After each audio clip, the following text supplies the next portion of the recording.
Kingdom Animalia, disebut juga kingdom hewan. Nah, hewan adalah kingdom yang sangat besar, seperti juga kingdom Plantae. Ada beragam macam hewan di dunia ini. Sekarang kita lihat aja, ada berapa macam hewan sih tipenya? Ada yang namanya adalah cacing, itu hewan juga kan? Apalagi nyamuk juga hewan kan? Yang sekitar kita, yang kelihatan, yang sering ngeong, kucing. Terus, gampang banget sih hewan-hewan ini. Ada nggak hewan yang sudah punah? Ada. Nih, yang sudah punah. Ada di film-film. Nah sekarang semua hewan ini, bagaimana kita membagi semua hewan ini menjadi susunan yang sangat rapi atau klasifikasi yang bagus? Kalau begitu, kita lihat. Dari semua hewan ini kita bisa membagi dua. Yaitu, yang pertama adalah punya tulang belakang, sedangkan yang kedua tidak punya. Ini lambang tidak punya ya, tidak ada tulang belakang. Nah, yang punya tulang belakang disebut vertebrata. Karena vertebrata artinya adalah tulang belakang. Yang tidak punya tulang belakang disebut vertebrata. A itu artinya tidak, vertebrata artinya tulang belakang, berarti tidak punya tulang belakang. Nah, kita balik ke contoh-contoh hewan di atas. Apakah cacing punya tulang belakang? Tidak. Berarti dia masuk vertebrata. Apakah nyamuk punya tulang belakang? Tidak. Dia masuk vertebrata. Kucing punya tulang belakang. Ikan punya tulang belakang. Nah, dinosaurus. Siapa yang pernah melihat dinosaurus? Apakah dia punya tulang belakang atau tidak? Nah, untungnya fosil-fosil dinosaurus itu menunjukkan bahwa dinosaurus berkerabat dekat dengan reptil, yang berarti dia juga punya tulang belakang. Untuk pembahasan lebih lanjut mengenai vertebrata dan avertebrata itu sangat luas. Maka dari itu, sekarang saya hapus yang bagian avertebrata. Kita membahas bagian vertebrata dulu. Vertebrata bentuknya seperti ini nih, kalau ingin lihat. Nah, sekarang saya tanya sedikit deh. Manusia itu vertebrata atau avertebrata? Coba raba punggung kalian. Ada nggak tulang di punggung kalian? Ada kan? Nah, tulang itu bentuknya seperti ini. Kalau saya gambar, gini, ada tonjolannya. Apa ini? Ini tulang vertebrata. Kok seperti ini? Perasaan di punggung saya itu agak panjang. Iya, ini baru satu. Kalau saya gambar lagi, nah jadi dua. Terus saya gambar lagi, jadi tiga. Ini merupakan sumbu tulang belakang. Ini ada di tiap hewan vertebrata. Jadi vertebrata adalah memiliki tulang belakang. Apa saja hewan-hewan yang memiliki tulang belakang? Kita lihat satu persatu. Yang hidup di air, Pisces atau ikan. Berikutnya, setelah air ada yang hidup di antara air dan daratan. Kelompok katak. Nama kelompoknya hidup di dua alam. Amfibia. Ini contohnya adalah katak.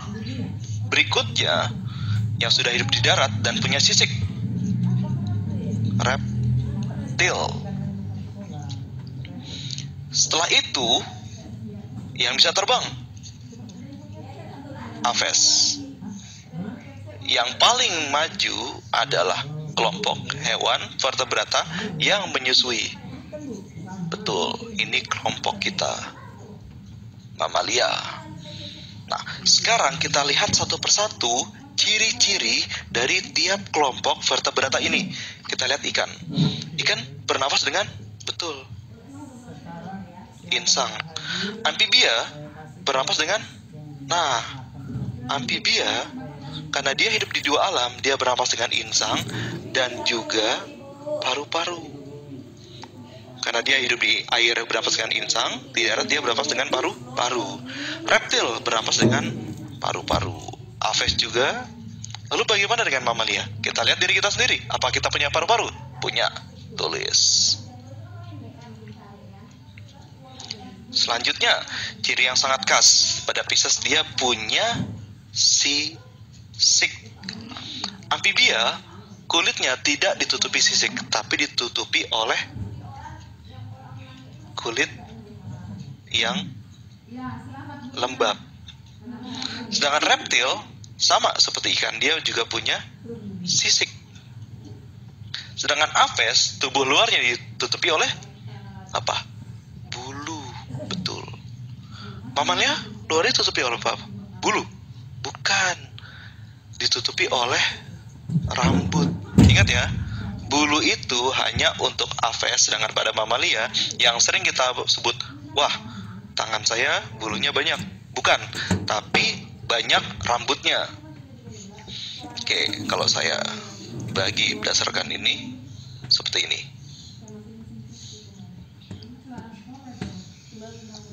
5 hewan, kelompok hewan ini adalah kelompok vertebrata. Saya ulangi lagi, Animalia adalah suatu kingdom yang besar, dibagi 2. Yang bertulang belakang disebut vertebrata, dan tidak bertulang belakang disebut avertebrata.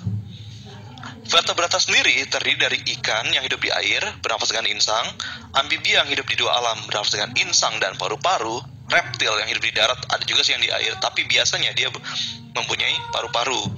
Aves mempunyai paru-paru, mamalia juga punya paru-paru. Ada yang belum saya jelaskan di sini, yaitu cara reproduksi. Nah, kita hapus sedikit. Gambar tulang belakang ini kita hapus. Lalu, nah, ada 3 cara bagaimana hewan-hewan vertebrata ini berkembang biak. 1, dengan cara bertelur. Yang kedua, melahirkan anak. Apa? Yang ketiga, campuran ketiganya, bertelur dan beranak. Lebih baik kita cari bahasa biologinya. Bertelur itu namanya adalah ovipar, sedangkan beranak adalah vivipar. Sedangkan bertelur dan beranak campuran keduanya dinamakan ovovivipar. Loh, memang ada contoh hewan yang bisa bertelur dan beranak? Ada. Contohnya hewannya adalah platypus.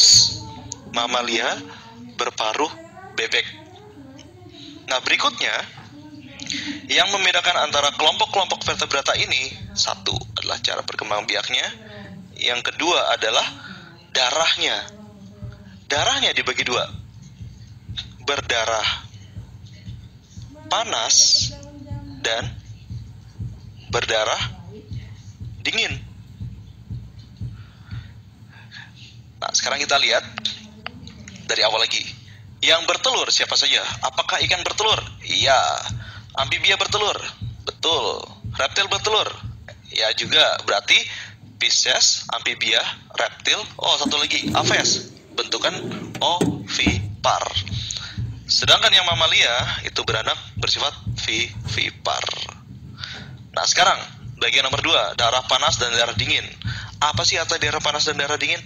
Artinya darah panas itu bisa mempertahankan suhu, sedangkan darah dingin, suhu tubuhnya mengikuti suhu tubuh lingkungan. Yang berdarah dingin adalah Pisces, amfibia, reptil. Sedangkan yang berdarah panas adalah aves dan mamalia.